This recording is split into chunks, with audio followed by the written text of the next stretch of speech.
আসসালামু আলাইকুম, কি অবস্থা সবার? আশা করি সবাই অনেক অনেক ভালো আছো। সবাইকে আবার রসায়ন ভার পক্ষ থেকে স্বাগতম। এখন আমরা যে টপিকটি আলোচনা করব সেটি হচ্ছে বিক্রিয়ার হার। তো এই বিক্রিয়ার হারের এই ভিডিওতে আমরা আলোচনা করব বিক্রিয়ার হার কাকে বলে, তাৎক্ষণিক বিক্রিয়ার হার, গড় বিক্রিয়ার হার, বিক্রিয়ার হারের একক কী হবে, সেই সাথে হার ধ্রুবক, এবং সবশেষে আমরা আলোচনা করব বিক্রিয়ার হারের যে লেখচিত্রগুলো আছে। তো বিক্রিয়ার হার আলোচনা করতে গেলে আমাদেরকে প্রথমে দুইটা টার্ম সম্পর্কে খুব ক্লিয়ার ধারণা থাকতে হবে। একটা হলো হার কি, আর একটা হলো বিক্রিয়া কি জিনিস। ঠিক আছে? তো আমরা যদি হারের হিসাবে আসি, আমরা জানি হার বলতে কোনো কিছুর পরিবর্তনকে বোঝায় একক সময়। হার বলতে কি বোঝায়? একক সময়ে কোনো কিছুর পরিবর্তনকে। এবং আমরা যদি বিক্রিয়ার কথা বলি, বিক্রিয়া বলতে আমরা কি বুঝি? ধরো বিক্রিয়ক থেকে উৎপাদে পরিণত হচ্ছে, আলটিমেটলি কি হইতেছে, আমাদের বিক্রিয়কের ঘনমাত্রা কমতেছে এবং উৎপাদের ঘনমাত্রা বাড়তেছে। তার মানে আমরা বিক্রিয়াকে ঘনমাত্রার টার্মে যদি প্রকাশ করি তাহলে কি বলা যায়? বিক্রিয়া মানে আমাদের ঘনমাত্রার পরিবর্তন। তার মানে এখানে আমরা বিক্রিয়ার হার বলতে কি লিখতে পারি? বিক্রিয়ার হারকে কি লিখতে পারি? ঘনমাত্রার পরিবর্তনের হার। বিক্রিয়ার হারকে কি লিখতে পারি? ঘনমাত্রার পরিবর্তনের হার। আমি আবার বলতেছি, আমরা তাহলে বিক্রিয়ার হারকে কি লিখতে পারি? যেহেতু আমরা বিক্রিয়া বলতেই বুঝি ঘনমাত্রার পরিবর্তন, তাহলে বিক্রিয়ার হারকে কি লিখতে পারি? ঘনমাত্রার পরিবর্তনের হার। আর একটু আগে আমরা হারের একটা ডেফিনেশন পড়লাম, সেটা কি? হারের ডেফিনেশন হলো যে একক সময়ে কোনো কিছুর পরিবর্তন। তার মানে যেহেতু বিক্রিয়ার হার একক সময়ে কিসের পরিবর্তন? ঘনমাত্রার পরিবর্তন। তার মানে একক সময়ে যদি আমরা ঘনমাত্রার পরিবর্তন হিসাব করি, দেখো তাহলে উপরে কি থাকবে? ঘনমাত্রার পরিবর্তন থাকবে, আর নিচে কি থাকবে? আমাদের প্রয়োজনীয় সময়। প্রয়োজনীয় সময়। কারণ হার বলতে আমরা কি বুঝি? হার বলতে বুঝি একক সময়ে কোনো কিছুর পরিবর্তন। যেহেতু আমরা বিক্রিয়ার হার লিখতেছি, তার মানে আমরা বিক্রিয়া বলতে বুঝি কি? ঘনমাত্রার পরিবর্তন। এই জন্য বিক্রিয়ার হার কি? আমাদের একক সময়ে ঘনমাত্রার যে পরিবর্তন হবে সেটা হলো আমাদের বিক্রিয়ার হার। এরপর যদি আমরা একটা বিক্রিয়া কনসিডার করি, দেখো এ থেকে বি, এখানে এই বিক্রিয়াটার ক্ষেত্রে খেয়াল করো, ধরো আমরা ধরে নিলাম যে প্রাথমিক অবস্থায়, মানে যে সময় বিক্রিয়া আমাদের সম্পূর্ণই হয় নাই, এই প্রাথমিক অবস্থায় আমাদের এটা আছে 5 মোল, এবং যদি বিক্রিয়া না হয় তাহলে বি কোনো ক্রমে উৎপন্ন হবে না, এটা আছে 0 মোল। তারপর একটু খেয়াল করো যে আমার কিছুক্ষণ বিক্রিয়া হওয়ার পরে আমরা একটু দেখলাম যে এটা 5 মোল থেকে হয়ে গেছে 2 মোল। 5 মোল থেকে কত হয়ে গেছে? এখন আছে 2 মোল, আর এটা উৎপন্ন হয়েছে 3 মোল। এখন একটু খেয়াল করো, এটার আদি মোল সংখ্যা কত? 5, আর শেষ মোল সংখ্যা 2, আর এদের আদি মোল সংখ্যা 0, শেষ মোল সংখ্যা 3। এখন যদি আমি একটু পরিবর্তন বের করি, শেষ মোল সংখ্যা থেকে আদি মোল সংখ্যা বিয়োগ করি, দেখো 2 - 5 = এখানে আছে -3, আর এখানে 3 - 0 = 3। এখানে দেখো বিক্রিয়কের ক্ষেত্রে ঘনমাত্রা পরিবর্তন ঋণাত্মক। ঘনমাত্রা পরিবর্তনটা কি? ঋণাত্মক। আর উৎপাদের ক্ষেত্রে ঘনমাত্রা পরিবর্তন ধনাত্মক। তার মানে আমি যদি বিক্রিয়ার হার লিখতে যাই, এই যে এই ফর্মুলা থেকে একটু খেয়াল করো, আমরা লিখতে পারি -dA dt। এখানে dA দ্বারা বুঝাইতেছি আমরা ঘনমাত্রার পরিবর্তন, এবং dt দ্বারা বুঝাইতেছি সময়ের পার্থক্য। এখন একটু খেয়াল করো, এই যে আমরা এই ফর্মুলা অনুযায়ী ঘনমাত্রা পরিবর্তন ডিভাইডেড বাই প্রয়োজনীয় সময় বা সময়ের পার্থক্য। এখন একটু এখানে খেয়াল করো যে আমরা এখানে মাইনাস কেন দিলাম? একটু আগে এই জিনিসটা ক্লিয়ার হয়ে গেছে যে এখানে আমার ঘনমাত্রার পরিবর্তন কি? ঋণাত্মক, এই জন্য এখানে মাইনাস সাইন। এবং আমরা যদি উৎপাদের সাপেক্ষে সেটা করতে যাই, তাহলে আমাদের কি হবে? dB dt। dt এখানে আমার সময়ের পার্থক্য, এবং dB হইতেছে ঘনমাত্রার পার্থক্য। এখানে এই থার্ড ব্র্যাকেট দ্বারা বোঝায় ঘনমাত্রা। এই বিকে আমরা থার্ড ব্র্যাকেটে দিছি মানে বি এর ঘনমাত্রা, এন্ড দেন সামনে ডি আছে, তার মানে বি এর ঘনমাত্রার পরিবর্তন। এই হলো আমাদের ম্যাথমেটিক্যাল এক্সপ্রেশন। তার মানে আমাদের মনে রাখতে হবে যে আমরা যদি বিক্রিয়কের সাপেক্ষে বিক্রিয়ার হার চিন্তা করি, তাহলে ওইখানে আমাদের একটা নেগেটিভ সাইন বাই ডিফল্ট আসে, কারণ বিক্রিয়কের ঘনমাত্রা পরিবর্তন হইতেছে ঋণাত্মক। এরপরে যদি আমরা ম্যাথমেটিক্যাল এক্সপ্রেশনের এই পার্টের পর যদি এককটা দেখি যে একক কী হবে, দেখো ঘনমাত্রার পরিবর্তন আর ঘনমাত্রার একক সেম। তার মানে আমরা জানি ঘনমাত্রার একক হইতেছে মোল পার লিটার।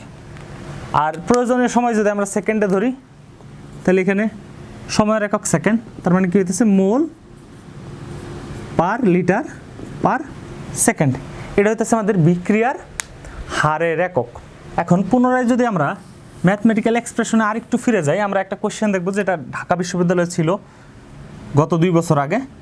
তো এই বিক্রিয়াটা যদি আমরা কনসিডার করি, এ থেকে আমাদের এ মোল এ থেকে বি মোল বি উৎপন্ন হয়।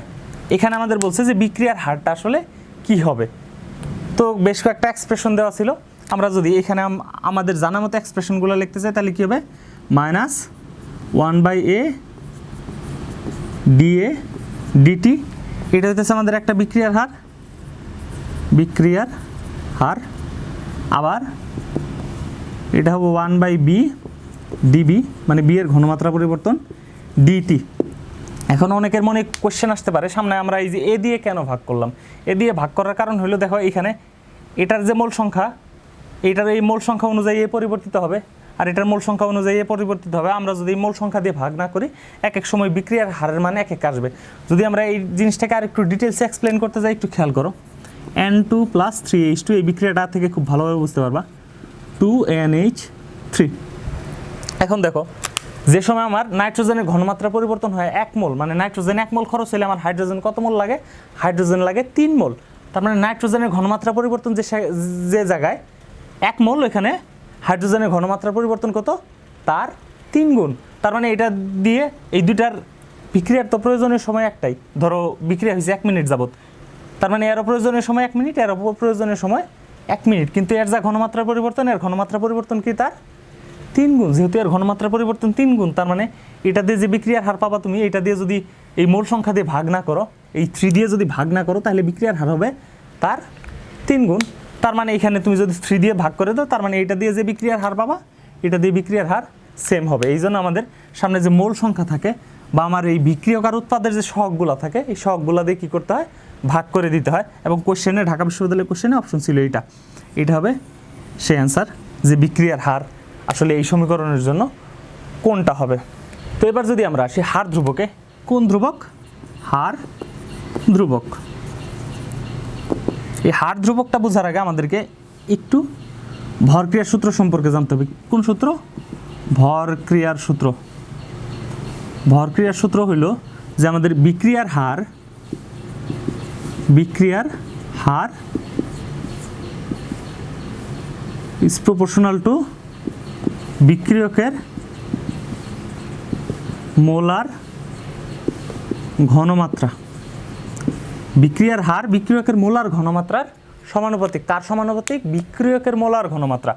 তার মানে আমরা যদি একটা বিক্রিয়া কনসিডার করি, এ থেকে যদি বি উৎপন্ন হয়, এখানে দেখো বিক্রিয়ককে অবশ্যই এ আর উৎপাদ হইতেছে বি। আমরা এর ঘনমাত্রাকে যদি ধরি সি এবং বি এর ঘনমাত্রাকে যদি ধরি এক্স, বি এর ঘনমাত্রাকে কি ধরলাম এক্স, আর এর ঘনমাত্রাকে সি। তার মানে আমরা যদি এখন উৎপাদের সাপেক্ষে বিক্রিয়ার হার চিন্তা করি, তাহলে কী হবে, ডিএক্স ডিটি। কী হবে, এখানে আমাদের বিক্রিয়ার হারটা হবে ডিএক্স ডিটি, মানে উৎপাদের ঘনমাত্রা পরিবর্তন ডিভাইডেড বাই সময়। আমরা উৎপাদ বিক্রিয়ক উভয়ের সাপেক্ষে ঘনমাত্রা পরিবর্তনটা হিসাব করতে পারি। আমরা এখানে উৎপাদের সাপেক্ষে করব।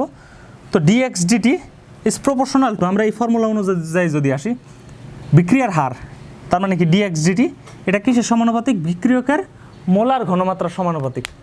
বিক্রিয়কের মোলার ঘনমাত্রা মানে কি, এখানে বিক্রিয়কের ঘনমাত্রা কত, সি, তার মানে D X DT is proportional to C. খুব সিম্পলি লেখা যায়। এরপর যদি আমরা এই প্রপোর্শনাল সাইনটা একটু উঠায় দিই, তোমরা সবাই জানো এখানে একটা ধ্রুবক মানের দরকার হয়, that means D X DT is equals to K C. এখানে আমার এই কেটা যে আছে, এটা হইতেছে আমাদের হার ধ্রুবক। কেটা কি, হার ধ্রুবক। কিসের হার ধ্রুবক, বিক্রিয়ার হার ধ্রুবক। এবং এই হার ধ্রুবককে যদি আমরা এখন আর একটু সিম্পলি লিখতে যাই, মানে কে এর ভ্যালুটা যদি বের করতে যাই, দেখো কি আসতেছে এখান থেকে, এই সমীকরণ থেকে।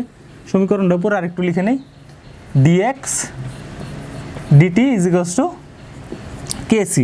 তাহলে কে কি দাঁড়াইতেছে, k is equals to dx dt divided by C.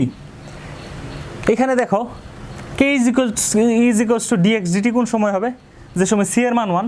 তার মানে সি এর মান 1 হইলে সি ইজ ইকুয়ালস টু 1 যদি হয়, 1 হলে k is equals to dx dt, কারণ 1 দিয়ে ভাগ করলে যে কোনো কিছুকে 1ই হয়। এখন একটু খেয়াল করে এই যে এই ফর্মুলাটাকে, সি এর মান 1 মানে কি, সি কি ছিল আমাদের এখানে, এর মোলার ঘনমাত্রা, এর ঘনমাত্রা ছিল সি। তার মানে সি এর মান 1 মানে কি, এর ঘনমাত্রা 1, আর এ এখানে আমাদের কি, বিক্রিয়ক। তার মানে আমরা এইভাবে বলতে পারি, সি যেহেতু 1, তার মানে বিক্রিয়কের ঘনমাত্রা যদি 1 মোলার হয়, বিক্রিয়কের ঘনমাত্রা কি হয়, বিক্রিয়কের ঘনমাত্রা 1 মোলার হলে ওই সময় আমরা যে বিক্রিয়ার হারটা পাই ওইটাকে আমরা বলতে পারি হার ধ্রুবক।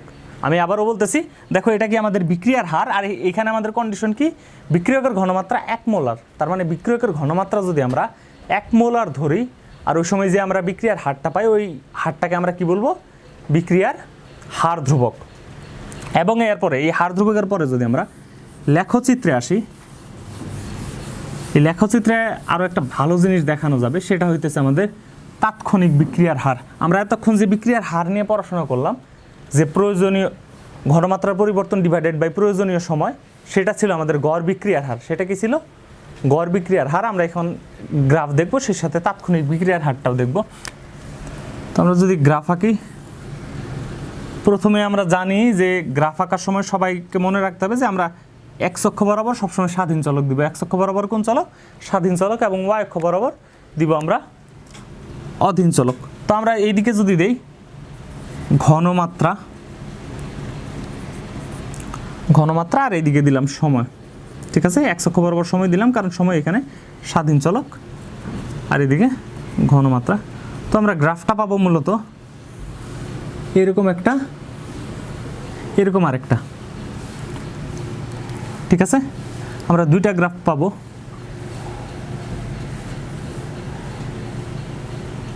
দুইটা গ্রাফ পাওয়ার কারণ হলো কি, একটু খেয়াল করো, আমাদের এটা হলো উৎপাদের গ্রাফ, এটা কিসের গ্রাফ, উৎপাদ, আর এটা হইতেছে আমাদের বিক্রিয়কের গ্রাফ।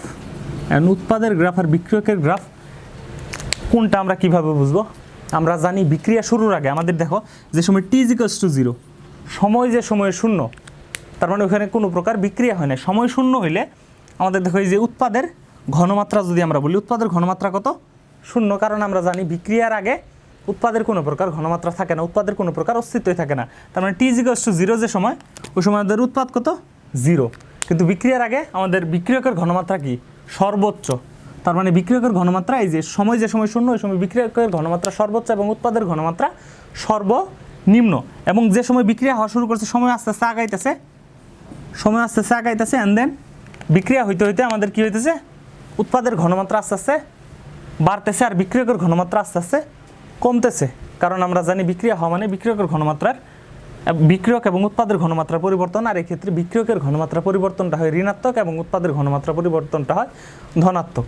এবং সেই সাথে আমরা যদি তাৎক্ষণিক বিক্রিয়ার হার দেখতে যাই, তাৎক্ষণিক বিক্রিয়ার হারটা হবে যে আমরা যদি একটা পয়েন্ট নেই, ধরো এই পয়েন্টে, ঠিক আছে, এই যে এই টাইমে আমরা বিক্রিয়ার হারটা নির্ণয় করব। তো এখানে আমাদের খুব সিম্পলি একটা স্পর্শক আঁকতে হবে। স্পর্শক এঁকে ওই স্পর্শকের যে ঢালটা পাবো আমরা কি পাবো, ওই স্পর্শকের যে ঢালটা পাবো, ওই স্পর্শকের ঢালটাই হবে আমাদের ওই সময় তাৎক্ষণিক বিক্রিয়ার হার। তার মানে আমাদের তাৎক্ষণিক বিক্রিয়ার হার নির্ণয় করতে গেলে কি করতে হবে, গ্রাফে যে পয়েন্টে আমার তাৎক্ষণিক বিক্রিয়ার হার দরকার ওই পয়েন্টে আমি একটা স্পর্শক আঁকবো, এবং ওই স্পর্শকের যে ঢালটা হবে ওই ঢালটাই হবে আমাদের তাৎক্ষণিক বিক্রিয়ার হার। তো এই ছিল আমাদের বিক্রিয়ার হার সংক্রান্ত আলোচনা। ধন্যবাদ সবাইকে রসায়ন ভাষার সাথে থাকার জন্য। আসসালামু আলাইকুম।